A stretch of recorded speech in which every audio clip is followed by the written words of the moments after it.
Well, hello there. Before we get started, I always have to put the disclaimer out. I do not own the rights to the background music. This music is from Clutonic, who has all rights reserved and is copyrighted, who has given me permission to use the background music. Let's get right into the podcast.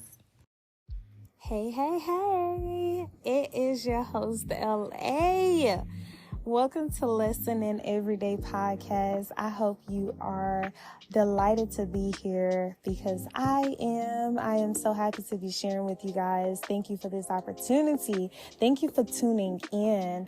I hope I say something that will encourage you, inspire you, maybe even remind you about the lessons that we shall learn and carry each and every day with us, right?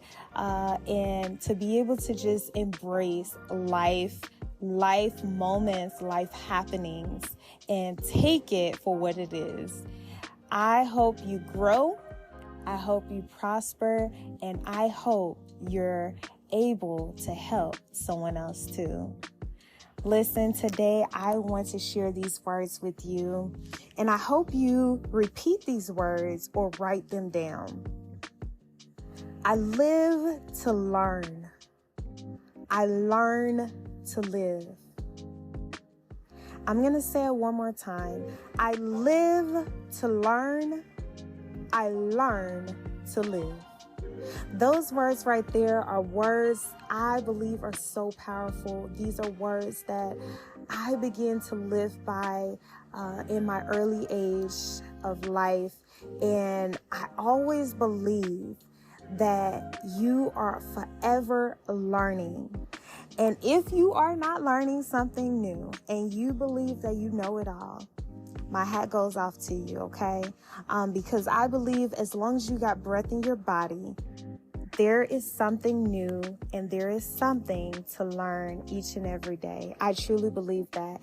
And at the age that I am right now, at the age of 32, I believe I am just now learning to truly live and know what living truly means.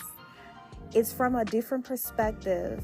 Being able to just self-focus and take time to take care of myself in order to be my best version for anyone else, right?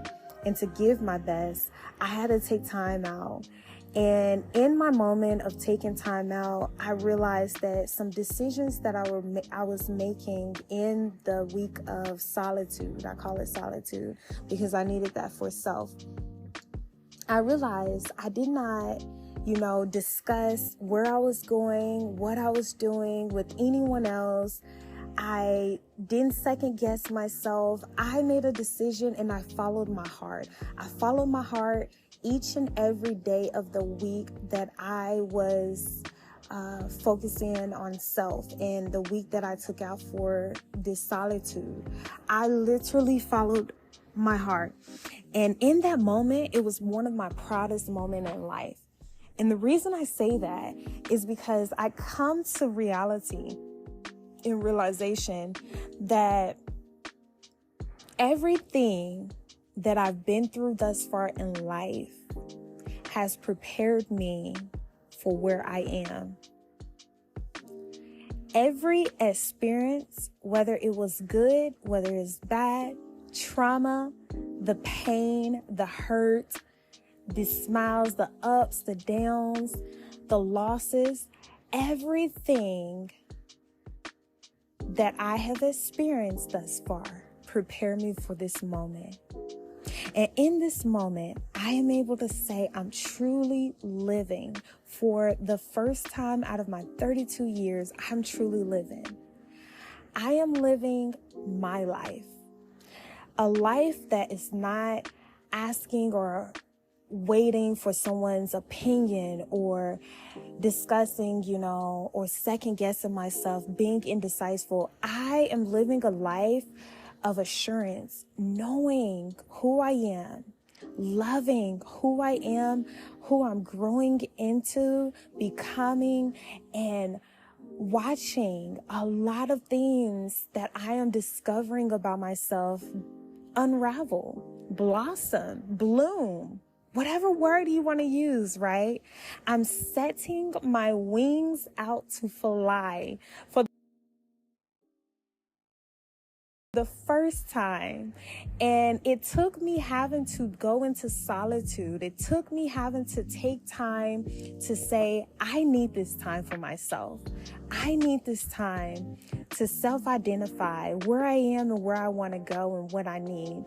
And what have I been doing all these years, right? I didn't wait for anyone. I didn't wait for opinions or ask around or anything like that. I made a decision to follow my heart. And what I noticed in these moments, in this time of solitude and everything, is that me following my heart, everything is about trusting myself. I had to regain trust within. I had to trust myself again, to be able to trust myself, to know that I won't let hurt, harm come to me, not intentionally, right? Not if I see it. I won't put myself in a place that I know is harmful or triggering, right? Knowing those and really just knowing what I need and where I'm at and what I want, I wouldn't put myself somewhere in an environment that I know I don't want to be in. Okay. So being able to make the decisions, follow my heart, it made me so proud. Like, I don't even know how else to explain it because it was me saying, I am living my life. And in order to live your life, you have to know, first of all, and identify that right there is that it's you living your life. And to be able to make that statement, to claim and proclaim, I'm living my life. That means that there's no one else making decisions for you. There's no more, worried about someone else's opinion or what people are going to think or what people are going to say or how they're going to look, if they're going to accept you, if they're not. This is your life.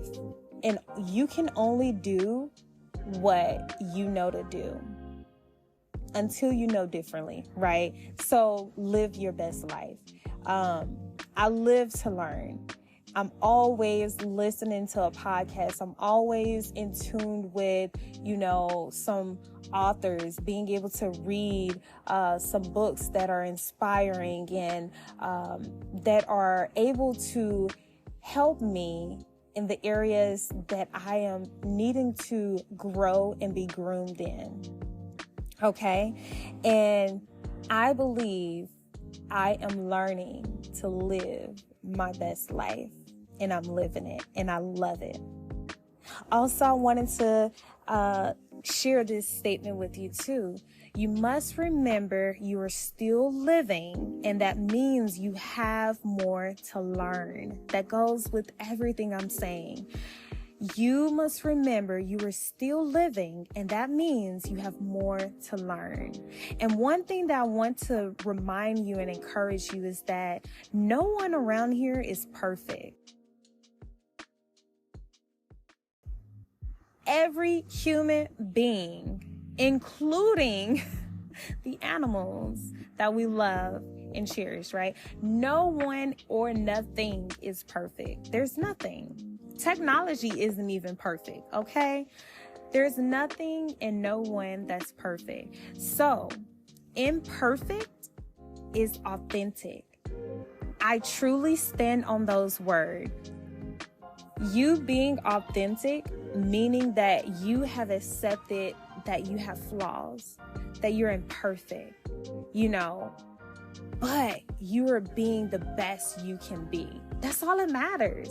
That you're being true to who you are, that you identify who you are, know who you're becoming, and you're working to be better. You're working to do better. You're growing and you're learning. As long as you're still learning and you're in that teachable, phase of life, and you're able to even help teach others, you're doing it. You're authentic. That's you. That's who you are. You know, I told myself when I was by the waterfall, I said, you know what?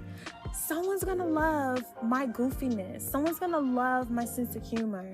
Someone's gonna love, you know, my freckles in the bags under my eyes, because my age is showing, you guys. But someone's gonna love it all. But they're not gonna see it or love it if I'm trying to hide it or if I'm not loving it myself. So that self-love is important. To love your imperfections, to identify your imperfections, and to accept that you're imperfect. That's authentic. That's how I define authentic, right? Because I believe imperfect is authentic. Again, I hope you take something out of what I'm saying. I hope it inspires you, encourages you, or even just motivate or remind you, or maybe help you, right? And maybe you find something in this that someone else needs to hear, and maybe you can share it. Again, thank you for tuning in. It's a lesson in every day. It's your host, LA. I love you guys, and may God bless you. Have a wonderful day. Have a wonderful rest of your evening.